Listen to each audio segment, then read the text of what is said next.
Buenos días, Perú. En primer lugar, agradecer enormemente la invitación a este cuarto Congreso Internacional de Seguridad del Trabajo, en especial a todo el grupo de personas que componen la empresa ESAT Consultores y también a un gran amigo, Jorge Urbina, que hace unas semanas me llamó y me dice: Germán, ¿te gustaría participar en este Congreso Internacional? Le dije: Jorge, sin ningún problema, cuenta conmigo. Me encantaría que la gente en Perú pudiera tener una idea de cómo hemos pasado en la pandemia, el impacto que ha tenido económicamente en nuestra empresa y las medidas de seguridad en el trabajo que hemos tomado. Así que voy a hacer una presentación, cómo hemos desarrollado todos estos puntos. Lamento no poder haberla hecho en un formato online, pero por motivos locales y personales ha tenido que ser grabación de esta manera. Cualquier consulta o pregunta que se quiera realizar, por favor canalizarlo a través de ESAT Consultores y hacérmelo llegar, que con gusto voy a responder. Bueno, mi nombre es Germán Macay, soy peruano, he vivido muchísimos años en Chimbote, he estudiado en el Colegio Santa Rosa de Lima, luego posteriormente estudié en la universidad en la privada Antonio Orrego, vine a estudiar un MBA en la Escuela de Organización Industrial aquí en Madrid. Llevo aquí 21 años. Entonces, después de pasar por muchas empresas, he acabado en Canon, en un distribuidor que llevamos toda la zona norte de Madrid. Soy el director comercial y técnico de la empresa. Y como he dicho anteriormente, os voy a dar una visión general de cómo hemos vivido esta pandemia y el impacto que ha tenido, tanto económico como a nivel sanitario, y vamos a ver qué medidas hemos tomado. Voy a capturar mi presentación. Aquí está. Bueno, la he titulado Impacto de la pandemia en el sector de la impresión, porque Canon tiene muchas patas de negocio. La mía está relacionado con el sector de la impresión. Impresión no de casa, impresión de oficina. Por eso es que nos ha golpeado muy fuerte el impacto de la pandemia. Vamos a ver la siguiente línea. He dividido mi presentación, pues, en lo que he comentado anteriormente, luego en los conceptos generales.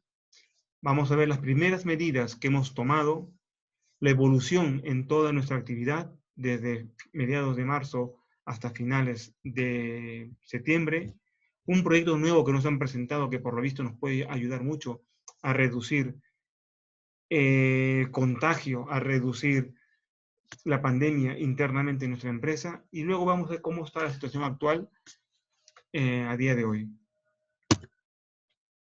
Como he comentado anteriormente, dentro de Canon estamos orientados mucho en el sector de la impresión a nivel de oficina. Por lo cual, todas las medidas de urgencia que se han tomado, de confinamiento que ha tomado el gobierno de España, al llevar a todas las personas, o a la mayor parte de personas al teletrabajo, dejando muy pocas personas en las oficinas, ha hecho que nuestros equipos dejen de trabajar, o que trabajen muy poco. ¿Por qué? Porque nuestro negocio está basado en equipos multifuncionales, que son copiadoras, impresoras y escáneres. Antiguamente eran equipos solamente de copiado, equipos mecánicos o equipos electrónicos. A día de hoy son elementos prácticamente computadoras, como decimos aquí, ordenadores, que ya pueden trabajar con la nube, tienen gestión documental, tienen un escaneo con OCR, bueno, infinidad de cosas se pueden hacer con esos equipos a día de hoy. Pero por un lado está la venta del equipo y por otro lado tenemos lo que es el mantenimiento, que el cliente paga un coste de copia o de impresión y a cambio tiene tóner, pieza, mano de obra. ¿Vale? Importante este detalle. Lo nuestro es la venta y el mantenimiento, pero nuestro corazón es el mantenimiento. Porque el cliente, al pagar un coste de copia, cada vez que hace copiado o cada vez que manda imprimir, ese es un beneficio para nosotros. A cambio, como digo en la presentación, le damos el tóner de negro o de color, las piezas y la mano de obra. Entonces, entramos a este punto, las primeras medidas que tomamos. Aquí me gustaría hacer un poco de historia de cómo llegan las noticias a Madrid en los primeros meses, las primeras semanas de este año. Yo recién llegado de vacaciones de Navidad de Perú, llegando a Madrid, pues se escuchan las primeras incidencias en China. A China lo veíamos un país muy lejano, que eso a nosotros nunca nos iba a pasar. Nos decían que en China moría mucha gente, que era una gripe, que lo estaban pasando mal. Posteriormente que veíamos que construían hospitales de una forma muy rápida. Había gente por las calles que decía que esto estaba matando a pueblos enteros. Pero bueno, como tantas cosas a veces un poco especiales o raras que suceden en China, no, como ciudadano no le dimos la importancia porque pensamos que eso iba a quedar en China. Fijaros el cambio de situación que hemos tenido. Bueno, luego llega a Italia. Sí, llega a Italia y eso habrá sido más o menos a mediados de enero. Empiezan a haber unos pequeños contagios, sobre todo en el norte de Italia. También Italia es un país vecino, no limítrofe, pero sí es un país vecino. Pensábamos que, bueno, pues ha llegado a Italia que a nosotros nunca nos iba a pasar. Pues mal, pensábamos muy mal porque ya a mediados de febrero empiezan a ver los primeros casos, inclusive ya a primero de febrero aparecen los primeros casos en España. Algunos en Barcelona, otros en la zona norte de España, en Madrid no se escuchaba, pero luego eso empieza de una forma acelerada a haber cada día más contagios, pequeños números de muertes, y va aumentando el número de muertes, 10, 20, 50, 100, 150, hasta que nos plantamos en el día 16 de marzo y el Estado declara el estado de alarma. ¿Qué es lo que sucede con el estado de alarma? El estado de alarma obliga a todos los trabajadores a estar en casa, a hacer teletrabajo. Cuidado, a hacer teletrabajo. Los desplazamientos exclusivamente necesarios. Si tú puedes trabajar en casa, quédate en casa.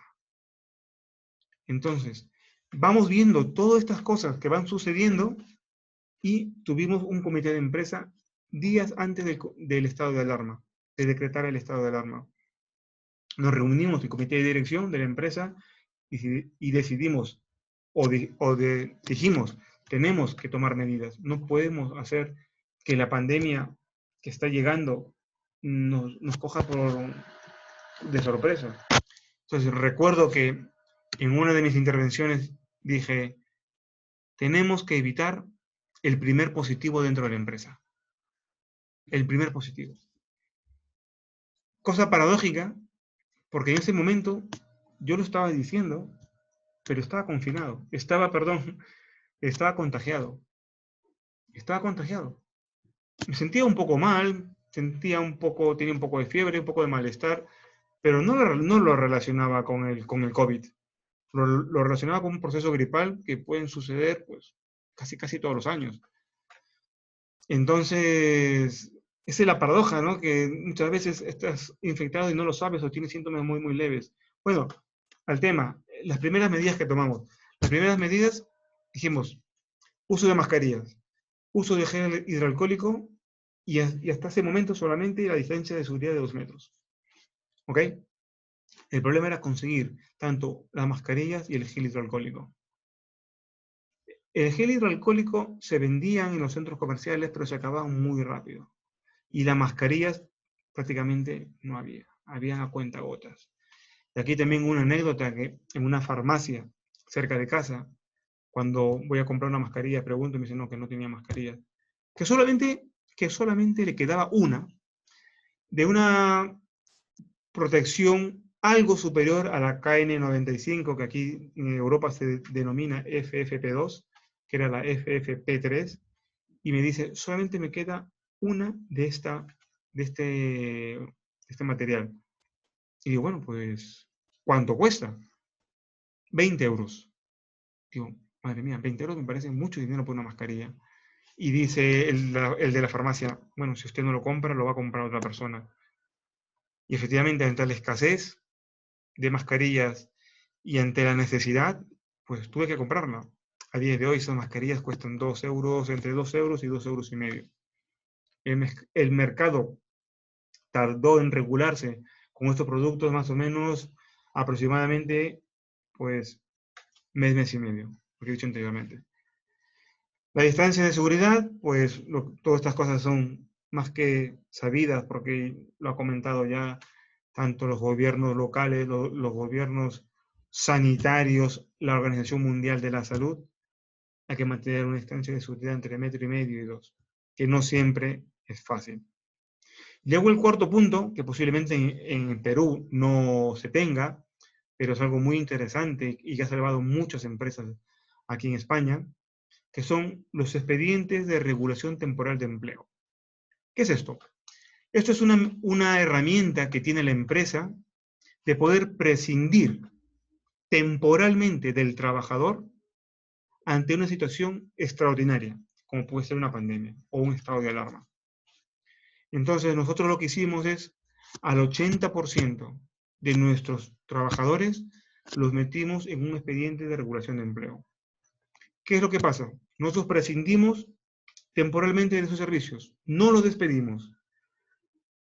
Cuando están dentro de este sistema, este 80% de trabajadores, el gobierno les paga el 70% de su salario para protegerlos, porque la vida aquí es algo cara, entonces tampoco se les puede dejar sin un ingreso económico. Entonces nosotros, como miles de empresas, llevamos a muchos trabajadores a este sistema, expedientes de regulación de empleo. Y aquí en este punto, la evolución de nuestra actividad. Mirar, esto es la radiografía de nuestra empresa. La línea azul es lo que pasó el año pasado, el año 2019, y lo que está en la línea roja es el año 2020. Mirar en enero. En enero nos quedamos a un 90% de volumen de negocio, de actividad, con respecto al año pasado. No es un problema importante, porque todos los años son diferentes, estar a un 90, a un 95%, o un 105%, pues los años pueden fluctuar. Estaba bien. En febrero pues, estábamos a un 95%, bien. El estado de alarma empieza el día 16 de marzo, y ya vemos que nuestra actividad cae a un 85% con respecto al año pasado. Y en donde sí sentimos el golpe fue en abril. Nuestro volumen de trabajo estuvo a un 30%. Madre mía.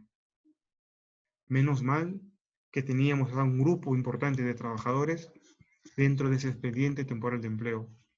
Porque si no, no hubiese habido dinero para pagar los salarios a los trabajadores. Pero luego vemos cómo progresivamente vamos recuperando nuestra actividad. En mayo un 40%, en junio un 65%, julio, un mes bueno, un 80%, agosto, también a un 85% con respecto al mes del año anterior. Y acabamos septiembre con un 70%. La estimación es acabar diciembre de este año entre un 80 y un 85% de volumen de trabajo. Posiblemente no lleguemos al 100% en muchos años, porque habrá mucha gente que se quede en el teletrabajo. Y si esas personas están en teletrabajo, no están imprimiendo en sus oficinas.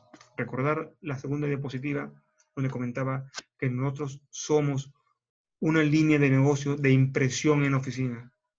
Si no hay personas en la oficina, no imprimen. Si no imprimen, no hay negocio. Entonces, muchas personas volverán a sus oficinas, pero habrá un grupo importante que se quedará posiblemente, estimamos que por siempre, en teletrabajo. Entonces, habrá algo, un gap, que no podremos recuperar. Medidas que vamos a tomar o que estamos estudiando. Hace unas semanas, una empresa de Galicia nos presenta un proyecto, una tecnología que lleva ya más de 40 años en el mercado, que es los rayos o las luces UVC. UVC viene de la familia de los rayos o luces UVA, que son muy conocidos por el bronceado de la piel. Los rayos UVA, bronceado de piel. Los rayos UV en la gama C son capaces, según lo que hemos leído, son capaces de neutralizar o eliminar el virus. Entonces, lo que queremos hacer es verificar más este proyecto y ver hasta dónde podemos llegar. Nos dicen que penetra en la pared celular del virus, que daña la estructura de la proteína, que químicamente altera el ADN y el ARN del virus, y que puede ser muy interesante implantarlo, por ejemplo, en salas de reuniones, en los baños, para eliminar este virus.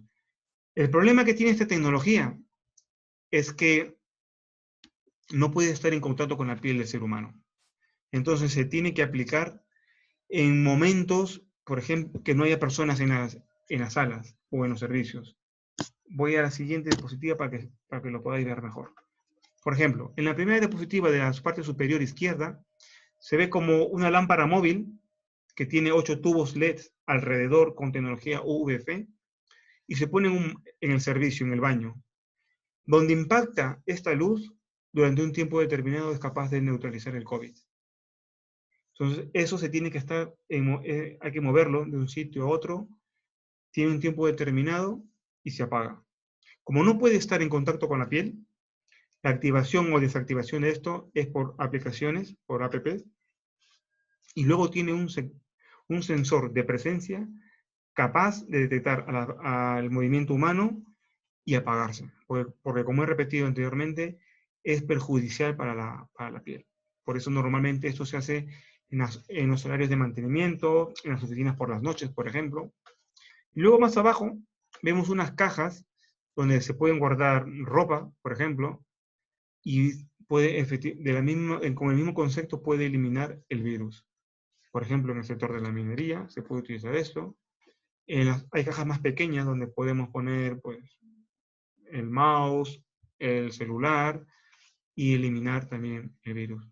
Repito, eso es una tecnología que estamos estudiando, que aún no sabemos la eficacia, pero por lo que nos comentan, lleva ya más de 40 años, sobre todo utilizándose en el sector de la farmacia y en el sector de alimentación.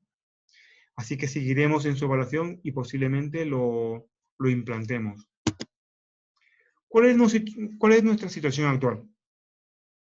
Nuestra situación actual es que en Madrid a día de hoy existe un confinamiento local. No podemos salir de Madrid ni la gente puede entrar a Madrid. Hay una segunda ola que se denomina, después de haber pasado un verano nuestro, en los meses de junio, julio, agosto, haberlo pasado regularmente bien, pero hay rebrotes y Madrid, a ser un centro de movimiento con respecto a toda España, estamos aislados para evitar que el virus se propague desde Madrid hacia otras provincias. ¿Qué es lo que hemos hecho también en la empresa? Todas las personas que tienen síntomas compatibles con el COVID o han estado cerca de personas que han sido positivas con COVID-19, se les hace un análisis, lo que nosotros denominamos PCR. Es un análisis que con unos bastoncillos en la nariz y por la boca tardan 48 horas y te dan un resultado, si en ese momento lo tienes o no. Y luego pruebas serológicas. La prueba serológica es por sangre y te dicen si lo has pasado o no y qué nivel de anticuerpos tienes. Y luego tenemos algo también muy interesante, que es la formación de grupos burbujas. Esto no es algo que nosotros como Canon lo hayamos inventado, sino eso parte del sector de educación aquí en Madrid, que se han creado grupos denominados burbujas, que están compuestas por 6 o 7 personas, con la finalidad de que cada grupo no esté en contacto con otro grupo burbuja. Grupo burbuja 1 no puede estar en contacto con grupo burbuja 2. Entonces, para trabajar, van en franjas horarias diferentes o van en zonas de la empresa o están en zonas de la empresa diferentes. ¿Qué es lo que sucede si es que hay un infectado dentro de ese grupo burbuja que está compuesta por 6 o 7 personas? Pues se hacen pruebas PCRs, pruebas serológicas. Me parece que en Perú es la prueba, hay una prueba química, ¿no? Que se realiza a todas esas personas. Y si confinan a esas 6 personas, ya no es necesario confinar a toda la empresa, sino a ese grupo. Repito, no es algo que nosotros lo hayamos inventado, es algo que viene del sector de la educación, que se ha aplicado a niños y dentro de la empresa está dando buenos resultados.